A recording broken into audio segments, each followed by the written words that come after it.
नमस्कार दोस्तों, मैं हूं कुमार छत्रपति। स्वागत है हमारे YouTube चैनल में।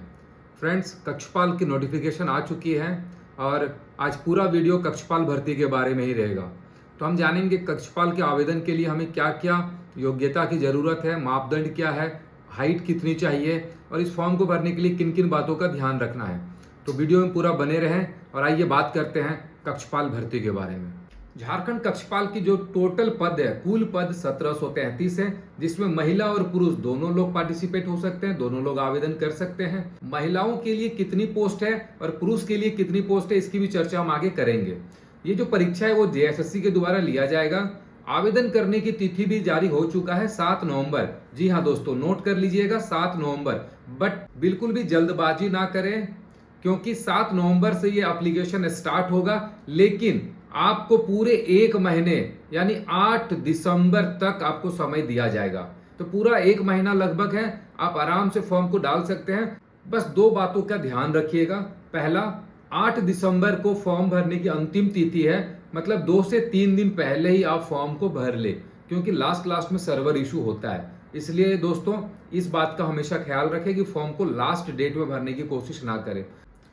8 दिसंबर लास्ट डेट आवेदन करने का है और 2 दिन आपको फिर समय दिया जाएगा फोटो अपलोड और पेमेंट करने का। मतलब 10 तारीख को आप प्रिंट आउट ले सकते हैं पेमेंट करने के बाद और फोटो अपलोड करने के बाद। अगर किसी भी प्रकार की फॉर्म भरते समय अगर आप कोई गलत डेटा एंट्री कर देते हैं, जिसमें नाम, डेट ऑफ बर्थ ये सब छोड़कर, तो फिर आप उसको सुधार सकते हैं 11, 12, 13 तक। मतलब 10 तारीख तक आपका 8 तारीख तक आवेदन करने का तिथि है। 8 के बाद 9 से 10 तक आप फोटो साइन अपलोड कर सकते हैं और साथ ही साथ पेमेंट कर सकते हैं। फिर 11, 12, 13 तक, 13 तारीख 3 दिन जो है, उसमें आप अगर कोई गलत एंट्री कर दी है, कोई भी फॉर्म में गलत प्रविष्टि कर दी है, तो आप उसे सुधार सकते हैं। ठीक है, तो अब हम बात करेंगे कि किसके लिए कितना पद है।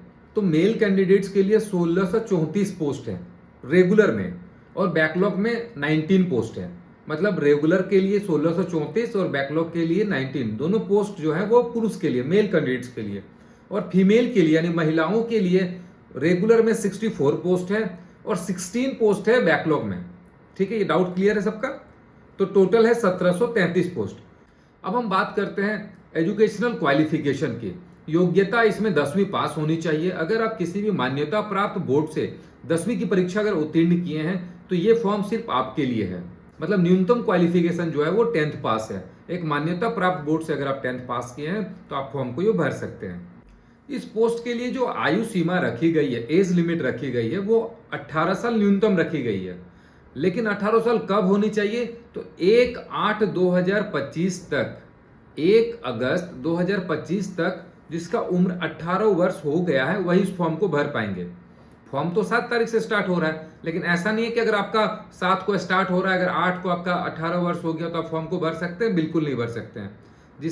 जिसका उम्र 1 अगस्त 2025 को 18 वर्ष पूरा कर लिया है आपने, तो आप इस फॉर्म के लिए एलिजिबल हैं।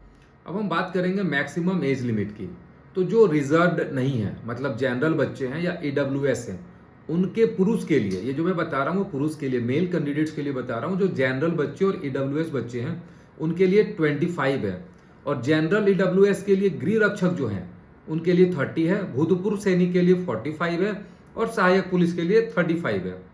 वहीं पर पुरुष जो ओबीसी 1 या ओबीसी 2 में आते हैं उनके लिए 27 वर्ष है, गृह रक्षक के लिए 32 है, भूतपूर्व सैनिक के लिए 45 है और सहायक पुलिस के लिए 37 है। ये अब मेल कैंडिडेट्स के लिए। अब मैं फीमेल की बात करूं, अगर फीमेल कैंडिडेट जो जनरल और ईडब्ल्यूएस के लिए, उनके लिए 28 है। गृह रक्षक अगर कोई होमगार्ड जवान, लेडी होमगार्ड जवान है, उनके लिए 33 है। और भूतपूर्व सैनिक अगर कोई महिला पहले सेना में काम कर चुकी है, उनके लिए 45 है। और अगर सहायक पुलिस में है तो 38 है। एसटी एससी, चाहे वो महिला हो या पुरुष हो, एसटी एससी में अगर आप आते हैं तो उसके लिए 30 है, एज जो है उनका 30 वर्ष होना चाहिए। होमगार्ड के लिए 35 है और भूतपूर्व सैनिक के लिए 45 है, सहायक पुलिस के लिए 40 है। ये मैक्सिमम एज है। आप किस कैटेगरी में आते हैं वो चीज़ देख लीजिएगा। इसके लिए आप एलिजिबल हैं तो आपको जाति प्रमाण पत्र लगेंगे। आप अगर जाति प्रमाण पत्र बनाए हैं तभी इसका लाभ आप ले पाएंगे। ठीक है, तो चलिए आगे बढ़ते हैं और बात करते हैं अब हम मापदंड की। तो अब हम बात करेंगे मापदंड, मतलब फिजिकल स्टैंडर्ड्स कितना होना चाहिए। तो ये भी कैटेगरी के हिसाब से अलग अलग है। जैसे अगर आप जनरल, ओबीसी, ईडब्ल्यूएस में आते हैं तो आपकी हाइट होनी चाहिए 160 सेंटीमीटर, 160 सेंटीमीटर, और आपका सीना होना चाहिए 81 बिना फुलाए हुए, 81 होना चाहिए आपका चेस्ट। ओके। एसटी एससी के लिए होना हाइट जो है वो होना है 155 सेंटीमीटर, और आपका चेस्ट जो है वो 79 आपका चेस्ट होना चाहिए। एसटी एससी के लिए 79 चेस्ट होना चाहिए बिना फुलाए हुए, और आपकी हाइट होनी चाहिए 155 सेंटीमीटर। फीमेल कैंडिडेट दोनों के लिए, एसटी एससी और ओबीसी जनरल सभी कैंडिडेट्स के लिए 148 है सेंटीमीटर है हाइट, 148 सेंटीमीटर होना चाहिए, और चेस्ट का मापदंड फीमेल्स के लिए नहीं होते हैं। ठीक है। और इसमें दौड़ जो होने वाली है मैं बता दूं आपको, मेल कैंडिडेट्स के लिए 1600 मीटर दौड़ना है 6 मिनट में। 1600 मीटर की दौड़ आपको 6 मिनट में पूरी कर लेनी है मेल कैंडिडेट्स, और फीमेल कैंडिडेट्स के लिए 1600 मीटर दौड़ है 10 मिनट में। महिलाओं को ज्यादा टाइम दिया जा रहा है, पुरुष को 6 मिनट दिया जा रहा है, महिलाओं को 10 मिनट दिया जा रहा है। दोनों का दौड़ जो है वो 1600 मीटर ही होना है। ठीक है। अब हम बात करेंगे इंपॉर्टेंट डॉक्यूमेंट्स, क्या क्या डॉक्यूमेंट्स लगेंगे ताकि इस आवेदन को हम पूरी तरीके से सही से भर सकेंगे। तो सबसे पहला जो डॉक्यूमेंट है वो एजुकेशनल डॉक्यूमेंट, यानी आप 10वीं पास हैं तो आप 10वीं की आपके पास डॉक्यूमेंट होनी चाहिए, मार्कशीट, एडमिट कार्ड, ये सब होना चाहिए।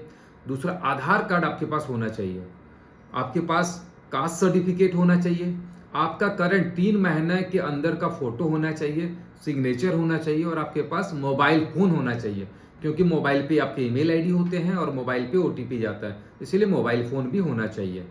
ठीक है। अब हम बात करेंगे आवेदन शुल्क के लिए।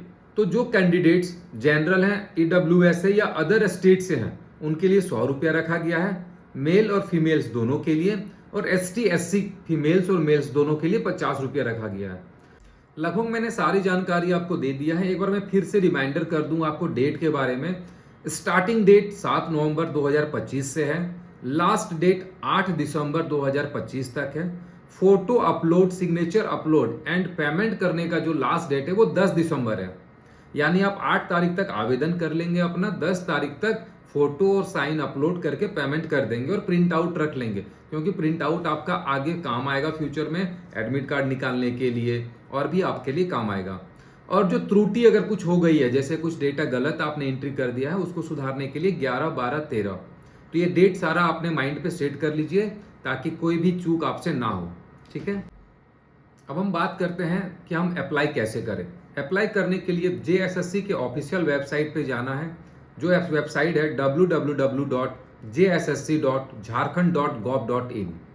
इस वेबसाइट में जाने के बाद ऑनलाइन एप्लीकेशन फॉर JKCE 2025 में क्लिक करना है। रजिस्टर योर सेल्फ कीजिए, अपना रजिस्ट्रेशन कंप्लीट कीजिए, फिर लॉगिन करना है आपको आपके क्रेडेंशियल से, जो आपको आईडी पासवर्ड मिलेगा उससे लॉगिन कीजिए, फिर पूरा आवेदन को फिल कीजिए, जो भी उसमें डेटा मांगा जाएगा, नाम, पता, मोबाइल नंबर, फादर्स नाम, address, qualification details, identification mark, ये सारा प्रविष्टि करने के बाद एप्लीकेशन में फोटो और साइन अपलोड कीजिए, और फिर पेमेंट कीजिए। पेमेंट करने के बाद प्रिंट आउट ले लेना है। अगर आपको आवेदन भरने में, पूरा एप्लीकेशन फिल करने में कहीं परेशानी हो तो मुझे कमेंट करके जरूर बताएं, एक नया वीडियो बना के डाल दूंगा, ताकि आप लोगों को आवेदन करने में कहीं भी कोई कठिनाई ना हो। Thank you. जय Hind. Thank you so much for watching my this video.